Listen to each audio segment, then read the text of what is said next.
Hello friends, ಇವತ್ತಿನ ಸಂಚಿಕೆಯಲ್ಲಿ ಏನಾಯಿತು ಅಂತ ನೋಡ್ಕೊಂಡು ಬರೋಣ ಬನ್ನಿ. ದತ್ತ ಸೈಲೆಂಟ್ ಹತ್ರ ಇವ್ರ ಅಮ್ಮನ ಮನೆಗೆ ಊಟಕ್ಕೆ ಹೋಗೋಕ್ಕೆ ತುಂಬ ಸಮಯ ಏನು ಉಳಿದಿಲ್ಲ, ಇನ್ನಿಬ್ಬರು ಅಕ್ಕಂದ್ರನ್ನ ಒಪ್ಸೋದಿದೆ ಅಂತ ನಿನ್ನ ತಂಗಿ ಬಗ್ಗೆ ಹೇಳು ಅಂತಾನೆ. ತಂಗವ್ವ, ಅವರಿಬ್ಬರನ್ನ ಒಪ್ಸೋದು ಕಷ್ಟನೇ ಅಂತಾನೆ ಸೈಲೆಂಟ್. ನಿನ್ನ ತಲೆ, ನೇತ್ರಮ್ಮನ ಬಿಟ್ಟು ಮಿಕ್ದವ್ರನ್ನ ಒಪ್ಸ್ಬೋದು, ನೇತ್ರಮ್ಮನ ಒಪ್ಸೋದು ಕಷ್ಟ ಅಂತ ನೀನೇ ತಾನೇ ಹೇಳಿದ್ದು. ಈಗ ಉಲ್ಟಾ ಹೊಡಿತಿದ್ಯಾ ಅಂತಾಳೆ ದೃಷ್ಟಿ.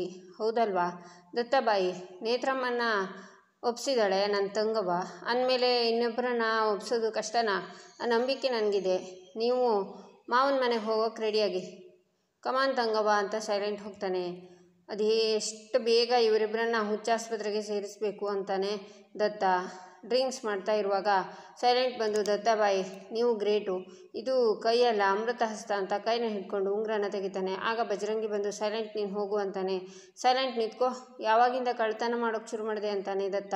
ದತ್ತಬಾಯಿ, ನನ್ನ ಕಳ್ತನ ನನ್ನ ನೀವು ಕಳ್ಳ ಅಂದ್ಬಿಟ್ರಾ? ನಾನು ಕಳ್ಳ ಅಲ್ವಲ್ಲ ಅಂತಾನೆ ಸೈಲೆಂಟ್. ಮತ್ತೆ ಇದೇನು ಅಂತ ಅವನ ಕೈನ ಬಿಡಿಸಿ ಉಂಗ್ರ ತೋರಿಸ್ತಾನೆ ದತ್ತ. ಅದು ನೀವು ಮಾವನ ಮನೆಗೆ ಹೋಗ್ತಿದ್ರಲ್ಲ, ಅದಕ್ಕೆ ನಿಮ್ಮ ಮಾವ ಅತ್ತೆ ಬಂಗಾರದ ಉಂಗ್ರನ ಉಡುಗೊರೆಯಾಗಿ ಕೊಡಬೇಕಂತೆ, ಅದಕ್ಕೆ ಉಂಗ್ರದ ಸೈಜ್ ಬೇಕಿತ್ತು ಅಂತಾನೆ ಸೈಲೆಂಟ್. ಆಗದೇ ಇರೋ ಕೆಲಸಕ್ಕೆ ಯಾಕೋ ಪ್ರಯತ್ನ ಮಾಡ್ತಿದ್ದಾರೆ ಅಂತಾನೆ ದತ್ತ. ಆಗುತ್ತೋ ಬಿಡುತ್ತೋ ಅವ್ರ ತಯಾರಿ ಅವ್ರು ಮಾಡ್ಕೊಳ್ಳಿ ಬಿಡಿ ಅಂತಾನೆ ಸೈಲೆಂಟ್. ಸರಿ, ಉಂಗ್ರ ಮಾಡಲಿ, ನಾನು ಹೋಗದೇ ಇದ್ದರೆ ಆಗೋ ನೋವು ಇನ್ನೂ ದೊಡ್ಡದಾಗಿರುತ್ತಲ್ಲ, ಪರವಾಗಿಲ್ಲ ಬಿಡು, ನಾನೇ ಉಂಗ್ರ ಕೊಡ್ತೀನಿ ತಗೋ ಅಂತ ದತ್ತ ಕೊಡ್ತಾನೆ. ಉಂಗ್ರ ತಗೊಳ್ಳೋದು ಇಷ್ಟು ಈಸಿ ಆಗುತ್ತಾ? ಸುಮ್ಮನೆ ನಾನು ದೃಷ್ಟಿ ಇಷ್ಟೆಲ್ಲ ಪೇಚಾಡಿದ್ವಲ್ಲ ಅಂತಾನೆ ಸೈಲೆಂಟ್. ಸೈಲೆಂಟ್ ಅಂತಾನೆ ಬಜರಂಗಿ. ಹೊರಟೆ ಅಂತ ಸೈಲೆಂಟ್ ಅಲ್ಲಿಂದ ಹೋಗ್ತಾನೆ. ಏನು ಬಜರಂಗಿ, ಯಾಕೆ ಕೋಪದಲ್ಲಿದೆಯಾ? ರಾಯಪ್ಪ ಎಲ್ಲಿದ್ದಾನೆ ಅಂತ ಗೊತ್ತಾಯ್ತಾ? ಅದೇ ನನ್ನ ಕೊಲೆ ಮಾಡೋಕ್ಕೆ ಬಂದನಲ್ಲ, ಅವನು ಯಾರು ಅಂತ ಗೊತ್ತಾಯ್ತಾ ಅಂತಾನೆ ದತ್ತ. ಇಲ್ಲ, ಹುಡುಕ್ತಿದ್ದೀವಿ, ಆದರೆ ನಾನು ಬಂದಿದ್ದು ಆ ವಿಷಯ ಮಾತಾಡೋಕ್ಕಲ್ಲ ದತ್ತ. ನೀನು ದೃಷ್ಟಿ ಜೊತೆ ನಡ್ಕೋತಾ ಇರೋದು ಸರಿ ಇಲ್ಲ ನೋಡು ದತ್ತ. ನಿನಗೆ ಅವಳ ಮನೆಗೆ ಹೋಗೋಕ್ಕೆ ಇಷ್ಟ ಇಲ್ಲದಿದ್ದರೆ ಮುಖಕ್ಕೆ ಹೊಡೆದಾಗ ಹೇಳಿಬಿಡು, ನನಗೆ ಬರೋಕ್ಕೆ ಇಷ್ಟ ಇಲ್ಲ, ನಿನಗೆ ಆ ಯೋಗ್ಯತೆ ಇಲ್ಲ ಅಂತ. ಆ ನೋವನ್ನು ಅವಳು ಹೇಗೋದು ಒಪ್ಕೋತಾಳೆ. ಆದರೆ ಈ ತರಹ ಅಕ್ಕ ತಂಗಿಯರನ್ನು ಒಪ್ಸು ಅಂತ ಟಾರ್ಚರ್ ಮಾತ್ರ ಮಾಡಬೇಡ. ಮೊದಲೇ ನಿನ್ನ ಅಕ್ಕ ತಂಗಿರಿಗೆ ದೃಷ್ಟಿ ಕಂಡ್ರೆ ಆಗಲ್ಲ, ಇವಳು ಹೋಗಿ ಅವರನ್ನೇ ಕೇಳಿದರೆ ಅವರೆಲ್ಲ ಸೇರಿ ಮತೇಶ್ ನೋಯಿಸ್ತಾರೆ, ಅವಮಾನ ಮಾಡ್ತಾರೆ ಅಂತಾನೆ ಬಜರಂಗಿ. ನೋವು ಆಗಲಿ ಅಂತಲೇ ಹೇಳಿದ್ದು ಬಜರಂಗಿ, ಅದರಲ್ಲಿ ದೂಸರ ಮಾತಿಲ್ಲ ಅಂತಾನೆ ದತ್ತ. ಯಾಕೆ ನೋವು ಆಗಬೇಕು ಅಂತಾನೆ ಬಜರಂಗಿ. ಯಾಕೆ ನೋವು ಆಗಬಾರ್ದು? ಅವಳು ನನಗೆ ಏನೇನೆಲ್ಲ ಮಾಡಿದಾಳೆ, ಇಷ್ಟು ಬೇಗ ಮರ್ತೋದ್ಯಾ?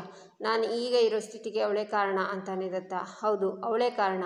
ಮದುವೆ ಆದಮೇಲೆ ದೃಷ್ಟಿಗೆ ಶಿಕ್ಷೆ ಕೊಡ್ತೀನಿ ಅಂದೆ, ಅದಕ್ಕೆ ನಾನು ಸಪೋರ್ಟ್ ಕೂಡ ಮಾಡಿದೆ, ಆದರೆ ನನಗೆ ಸಮಸ್ಯೆ ಅಂತ ಅನಿಸಿಲ್ಲ. ಆದರೆ ಒಂದು ಲಿಮಿಟಲ್ಲಿ ಇರಬೇಕಲ್ವ ದತ್ತ ಅಂತಾನೆ ಬಜರಂಗಿ. ಲಿಮಿಟ್ಟು? ನೀನು ಇದನ್ನು ಮಾತಾಡ್ತಿದ್ದೀಯ ಬಜರಂಗಿ? ನನಗೆ ನೋವೋಕ್ಕಾಗ್ತಿಲ್ಲ, ನಾನು ಸಾಯೋವರೆಗೂ ನರಳಬೇಕು, ಅಷ್ಟು ನೋವನ್ನು ಕೊಟ್ಟಿದ್ದಾಳೆ ನನಗೆ, ಅದಕ್ಕೆ 2 ತಿಂಗಳು ಶಿಕ್ಷೆ ಕೊಟ್ಟರೆ ಸಾಕಾಗುತ್ತಾ? ನಾನು ಎಲ್ಲಿವರೆಗೂ ನರಳ್ತೀನೋ ಅಲ್ಲಿವರೆಗೂ ಶಿಕ್ಷೆ ಕೊಡಬೇಕಲ್ವಾ? ಅವತ್ತು ಸೀರೆ ಉಡಿಸ್ದೆ, ಅವಮಾನ ಮಾಡಿದೆ, ಅಲ್ಲೆಲ್ಲೋ ಬಿಟ್ಟು ಬಂದೆ, ಶೂಟ್ ಮಾಡೋದು ಕಲಿಸ್ದೆ, ಈಗ ಮನೆಗೆ ಬಾ ಅಂದಿದ್ದಾಳೆ, ಅವ್ರ ಪರ್ಮಿಷನ್ ತಗೊಂಡೆ, ಇದು ಯಾವುದು ನಾನು ಮಾಡಿದ್ದಲ್ಲ. ಪರಿಸ್ಥಿತಿನ ಅವಳೇ ಸೃಷ್ಟಿ ಮಾಡ್ಕೊತಿದ್ದಾಳೆ ಅಂತಾನೆ ದತ್ತ. ಆ ಪರಿಸ್ಥಿತಿ ಜೊತೆಗೆ ಇನ್ನೊಂದಿಷ್ಟು ಪರಿಸ್ಥಿತಿ ಕಣ್ಮುಂದೆ ನಡೆದಿದೆ, ಯಾಕೆ ಮರಿತಿದ್ಯಾ ದತ್ತ? ನೀನು ಕೊಟ್ಟಿರೋ ಟಾರ್ಚರ್ನೆಲ್ಲ ತುಟಿಪಿಟಕ್ಕಂದೆ ಅನುಭವಿಸಿದ್ದಾಳೆ, ಅದನ್ನು ಯಾಕೆ ಮರಿತಿದ್ಯಾ ದತ್ತ? ಬೇರೆ ಯಾರಾದರೂ ಆಗಿದ್ದರೆ ನಿನ್ನ ಯಾವತ್ತೂ ಬಿಟ್ಟು ಹೋಗಿರೋರು, ಆದರೆ ದೃಷ್ಟಿ ನಿನ್ನ ನೆರಳಾಗಿ ನಿಂತಿದ್ದಾಳೆ, ಇದನ್ನು ಹೇಗೆ ಮರಿತೀಯ ದತ್ತ?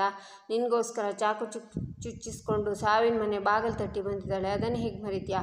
ನಿನ್ನ ಮನೆಯವರೆಲ್ಲ ಚೀತು ಅಂತ ಉಗಿದ್ರೋ ಅದು ಯಾವುದನ್ನು ಲೆಕ್ಕಿಸದೆ ನಿಮ್ಮ ಮನೆಯವರನ್ನು ಆರೈಕೆ ಮಾಡ್ತಿದ್ದಾಳೆ, ಮನೆ ಕೆಲಸ ಮಾಡ್ತಿದ್ದಾಳೆ, ಅದನ್ನು ಯಾಕೆ ಮರಿತೀಯ ದತ್ತ? ಇಷ್ಟೇ ಯಾಕೆ? ಮನೆಗೆ ಗೆಸ್ಟ್ ಬಂದಿರುವಾಗ ಅವರಿಗೆ ಏನು ಬೇಕು ಅಂತ ಗೊತ್ತಿಲ್ಲದೆ ಇದ್ದರೂ ಅದನ್ನು ತಿಳ್ಕೊಂಡು ಈ ಮನೆ ಮರ್ಯಾದೆನ ಎತ್ತಿ ಹಿಡಿದಿದ್ದಾಳೆ, ಅದನ್ನೇ ಹೇಗೆ ಮರಿತೀಯ ದತ್ತ? ಹಬ್ಬಕ್ಕ ತಾಯಿ ಅವಳನ್ನು ಸೊಸೆ ಅಂತ ಒಪ್ಕೊಂಡ್ರು, ನೀನು ಅವಳನ್ನು ಹೆಂಡತಿ ಅಂತ ಒಪ್ಕೊಂಡಿಲ್ಲ. ಆ ನೋವಿದ್ರೂ ಕೂಡ ಬಳ್ಳಾರಿ ಜನರ ಮುಂದೆ ನಗ್ತಾ ಇದ್ದು ಅದನ್ನೇ ಹೇಗೆ ಮರಿತೀಯಾ? ಅವಳು ನಿನ್ನ ಪ್ರೀತಿ ಮಾಡ್ತಿದ್ದು ಸತ್ಯ, ಆದರೆ ನೀನು ಅವಳನ್ನು ಮದುವೆ ಆಗಬೇಕು ಬಿಡಬೇಕು ಅನ್ನೋದು ನಿನ್ನ ವೈಯಕ್ತಿಕ. ಆದರೆ ಮದುವೆ ಆಗಿ ಹೋಗಿದೆ, ಹೆಂಡತಿಯಾಗಿ ಅವಳ ಎಲ್ಲ ಕರ್ತವ್ಯನ ಅವಳು ನಿಭಾಯಿಸ್ತಿದ್ದಾಳೆ, ಗಂಡನಾಗಿ ನೀನು ನಿನ್ನ ಕರ್ತವ್ಯನ ನಿಭಾಯಿಸ್ತಿದ್ಯಾ? ಅದನ್ನು ನಿನ್ನ ಸಾಕ್ಷಿನ ಕೇಳ್ಕೊ ಅಂತ ಬಜರಂಗಿ ಅಲ್ಲಿಂದ ಹೋಗ್ತಾನೆ. ಈಚೆ ರೂಮಲ್ಲಿ ದೃಷ್ಟಿ ಮಲಗಿರ್ತಾಳೆ. ದತ್ತ ಬಂದು, ಯಜಮಾನ್ತಿ ಎದ್ದೇಳ ಮೇಲೆ ಅಂತ ಕರಿತಾ, ಮಲಗಿರೋದು ನೋಡು, ಪಾಪ ಅನಿಸ್ಲಿ ಅಂತ ನನಗೆ ಅಂತ ಚಾಪೆ ಹಾಸ್ಕೊಂಡು ಮಲಗಿದಾಳೆ. ಆದರೆ ನನಗೆ ಪಾಪನೂ ಅನಿಸಲ್ಲ, ಏನೂ ಇಲ್ಲ. ಅಯ್ಯೋ ಪಾಪ ಅನಿಸೋಷ್ಟು ನರಳಿಸ್ತೀನಿ ಬೇಕಿದ್ರೆ. ಓ ಎದ್ದಿಲ್ವಾ? ನಿನ್ನ ಡೈಲಾಗ್ನ ನಾನೇ ಹೇಳ್ತೀನಿ ಅಂತ ಇವಾಗ ಬಂದ್ರಾ? ಕುಡ್ದಿದ್ದೀರಾ ಅನಿಸುತ್ತೆ, ಊಟಕ್ಕೆ ಬರ್ತೀರಾ ಅಂತ ಕಾಯ್ತಿದ್ದೆ, ಬನ್ನಿ ಊಟ ಮಾಡೋಣ ಅಂತ ದೃಷ್ಟಿ ಹೇಳಿದಾಗೆ ಹೇಳ್ತಾನೆ. ಏಯ್, ನನಗೆ ಇಷ್ಟ ಇದ್ದರೆ ಬರ್ತೀನಿ, ಕಷ್ಟ ಆದರೆ ಬಿಡ್ತೀನಿ, ನೀನು ಕರೆದೆ ಅಂತ ನಾನು ಬರಲ್ಲ ಅಂತ ತನ್ನ ವಾಯ್ಸಲ್ಲಿ ಹೇಳ್ತಾನೆ, ರೀ ಹಾಗನ್ಬೇಡ್ರಿ, ನೀವು ತುಂಬ ಕುಡ್ದಿದ್ದೀರಾ, ನಿಮಗೆ ಅಂತ ಅಂಬ್ಲಿ ಮಾಡಿದ್ದೀನಿ ಅಂತ ದೃಷ್ಟಿ ವಾಯ್ಸಲ್ಲಿ ಹೇಳ್ತಾನೆ. ನಾನು ಹೋಗಿ ಮಲಗ್ತೀನಿ ಅಂತಾನೆ. ಗುಡ್ ನೈಟ್ ಅಂತ ಅಲ್ಲೇ ಬೆಡ್ ಮೇಲೆ ಮಲಗ್ತಾನೆ ದತ್ತ. ಆಗ ದೃಷ್ಟಿ ನಿದ್ದೆಗಣ್ಣಲ್ಲಿ, ರೀ ತಪ್ಪು ರೀ ಅಂತಾಳೆ. ಅಂದರೆ ಇಷ್ಟೊತ್ತು ಆ್ಯಕ್ಟಿಂಗ್ ಮಾಡಿದ್ದು ನೋಡ್ಬಿಟ್ಲಾ, ಧ್ವನಿ ಕೇಳಿಸ್ತಿಲ್ಲ ಅಂತ ಅವಳನ್ನೇ ನೋಡ್ತಾನೆ. ನಿಮ್ದು ಅಮ್ಮಯ್ಯ ರೀ, ನಮ್ಮ ಮನೆಗೆ ಬನ್ನಿ, ಇಲ್ಲಾಂದರೆ ಅಮ್ಮ ಬೇಜಾರು ಮಾಡ್ಕೋತಾರೆ ಅಂತಾಳೆ ದೃಷ್ಟಿ. ಇಷ್ಟು ದಿನ ಒಂಥರ ನಾಟಕ, ಈಗ ನಿದ್ದೆಲಿ ಮಾತಾಡೋ ನಾಟಕ. ಯಜಮಾನ್ತಿ, ಓ ಯಜಮಾನ್ತಿ, ನಿನ್ನ ನಾಟಕ ನನಗೆ ಗೊತ್ತು, ಎದ್ದೇಳೆ ಮೇಲೆ ಅಂತಾನೆ ದತ್ತ. ನನಗೆ ನಿಮ್ಮ ಮೇಲೆ ಬೆಟ್ಟದಷ್ಟು ಪ್ರೀತಿ ಇದೆ ರೀ, ನಿಮಗೆ ನನ್ನ ಮೇಲೆ ಸಾಸಿವೆ ಕಾಳಷ್ಟು ಪ್ರೀತಿ ಇಲ್ಲ ಅಂತ ನಿದ್ದೆಗಣ್ಣಲ್ಲಿ ಹೇಳ್ತಾಳೆ ದೃಷ್ಟಿ. ಬಿಟ್ಟರೆ ಇವಳು ಡೈಲಾಗ್ ಜಾಸ್ತಿ ಆಗುತ್ತೆ, ಹೆಂಗಾದರೂ ಮಾಡಿ ನಿಲ್ಲಿಸ್ಬೇಕಲ್ಲ, ಏನು ಮಾಡೋದು ಅಂತ ಅಲ್ಲಿರೋ ತಟ್ಟೆನ ರಪ್ಪ ಅಂತ ಬಿಸಾಡ್ತಾನೆ. ಪಟ್ ಅಂತ ಶಬ್ದ ಆಗುತ್ತೆ. ದತ್ತ ಬಟ್ಟ ಮಲಗ್ತಾನೆ. ದೃಷ್ಟಿ ಕೂತ್ಕೋತಾಳೆ. ಯಾರು ಯಾರು ಅಂತ ಕೇಳ್ತಾಳೆ. ಈಚೆ ಮಹಾದೇವ ಚೆನ್ನಮ್ಮ ಒಡವೆ ಅಂಗಡಿಗೆ ಬರ್ತಾರೆ. ಒಂದು ಉಂಗುರ ಬೇಕಾಗಿತ್ತು ಅಂತ ಉಂಗುರನ ಕೊಟ್ಟು, ಈ ಸೈಜ್ಗೆ ಬೇಕಿತ್ತು ಅಂತಾಳೆ ಚೆನ್ನಮ್ಮ. ಇದೆಲ್ಲ 10 ಗ್ರಾಮ್ ಇದೆ ಅಂತ ಅಂಗಡಿಯವಳು ಅಂದಾಗ, ಎಷ್ಟಾಗುತ್ತೆ ಅಂತಾನೆ ಮಹಾದೇವ. 1,10,000 ಅಂತಾಳೆ. ಅಯ್ಯಯ್ಯೋ ಅಷ್ಟೆಲ್ಲ ಬೇಡ ಅಂತಾಳೆ ಚೆನ್ನಮ್ಮ. ನಿಮ್ಮ ಬಜೆಟ್ಗೆ ಇದು ಮ್ಯಾಚ್ ಆಗುತ್ತೆ ಅಂತ ಅಂಗಡಿಯವ್ರು ಹೇಳಿದ್ದು ಉಂಗುರನ ತಗೊಂಡು ಬರುವಾಗ ಯಾರು ತಾಳಿ ಬೊಟ್ಟನ್ನು ತಗೊಳ್ಳೋದನ್ನು ನೋಡಿ ಮಹಾದೇವನ ಹತ್ರ ಚೆನ್ನಮ್ಮ, ಅಲ್ಲಿ ನೋಡು, ನಮ್ಮ ದೃಷ್ಟಿ ಮದುವೆ ಆದಾಗಿಂದ ಅರ್ಶಿನ ದಾರದಲ್ಲೇ ಇದ್ದಾಳೆ, ಅವಳು ಕುತ್ತಿಗೆಲ್ಲೂ ತಾಳಿ ಸರ ಇದ್ದರೆ ಎಷ್ಟು ಚೆನ್ನಾಗಿರುತ್ತಲ್ವಾ ಅಂತಾಳೆ ಚೆನ್ನಮ್ಮ. ಈಚೆ ದೃಷ್ಟಿ ಹೇಮನ್ ರೂಮ್ ಹತ್ರ ಬರ್ತಾಳೆ. ಸೈಲೆಂಟ್ ಕೂಡ ಬರ್ತಾನೆ. ಏನು ನೋಡ್ತಿದ್ಯಾ, ಹೇಗೆ ಒಪ್ಸೋದು ಅಂತಾನೆ. ನೇತ್ರಮ್ಮ ಅವರು ಮುಂಗೋಪಿ, ಅವರನ್ನು ಮಾತಲ್ಲಿ ಹೇಗೋ ಕಟ್ಟಾಕಿ ಒಪ್ಪಿಸ್ಬೋದು ಅನ್ನೋ ನಂಬಿಕೆ ನನಗಿತ್ತು, ಆದರೆ ಇವರು ಹಾಗಲ್ಲ, ಸುಮ್ಮನಿರಣ್ಣ, ಒಪ್ಪಿಸ್ಬೋದು, ಆದರೆ ಚೂರು ಕಷ್ಟ ಅಂತಾಳೆ ದೃಷ್ಟಿ. ಈಸಿಯಾಗಿ ಕೆಲಸ ಮುಗಿಸ್ತೀಯಾ, ನನಗೆ ಆ ನಂಬಿಕೆ ಇದೆ ಅಂತಾನೆ ಸೈಲೆಂಟ್.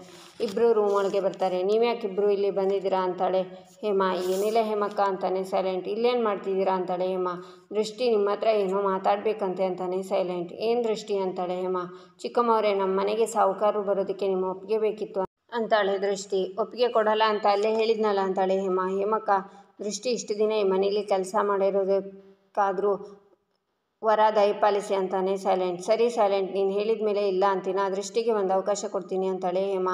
ದೃಷ್ಟಿ, ಹೇಮಕ್ಕ ಒಪ್ಕೊಂಡ್ಬಿಟ್ರು ಅಂತಾನೆ ಸೈಲೆಂಟ್. ನಾನೆಲ್ಲಿ ಒಪ್ಕೊಂಡೆ, ಇನ್ನು ಅರ್ಧ ಗಂಟೆ ಬಿಟ್ಟು ಗಾರ್ಡನ್ ಹತ್ರ ಬಾ ದೃಷ್ಟಿ, ನಿನಗೆ ಅಲ್ಲೇ ಪರ್ಮಿಷನ್ ಸಿಗುತ್ತೆ ಅಂತ ಹೇಮ ಅಲ್ಲಿಂದ ಹೋಗ್ತಾಳೆ. ಸುಮ್ಮನಿರಣ್ಣ ಹೇಮ, ಚಿಕ್ಕಮ್ಮವರು ನೀವು ಅಂದ್ಕೊಂಡ ಹಾಗಲ್ಲ, ಅರ್ಧ ಗಂಟೆ ಬಿಟ್ಟು ಬರೋಕ್ಕೆ ಹೇಳಿದ್ದಾರೆ ಅಂದರೆ ಅರ್ಧ ಗಂಟೆಯಲ್ಲಿ ನನ್ನ ಪರೀಕ್ಷೆಗೆ ತಯಾರು ಮಾಡ್ಕೋತಾರೆ ಅಂತ ಅರ್ಥ ಅಂತಾಳೆ ದೃಷ್ಟಿ. ಏನು ಪರೀಕ್ಷೆ ಇರ್ಬೋದು ಅಂತಾನೆ ಸೈಲೆಂಟ್. ಏನೇ ಇದ್ರೂ ಭಯಂಕರವಾಗಿರುತ್ತೆ ಅಂತ ದೃಷ್ಟಿ ಯೋಚನೆ ಮಾಡ್ತಾಳೆ.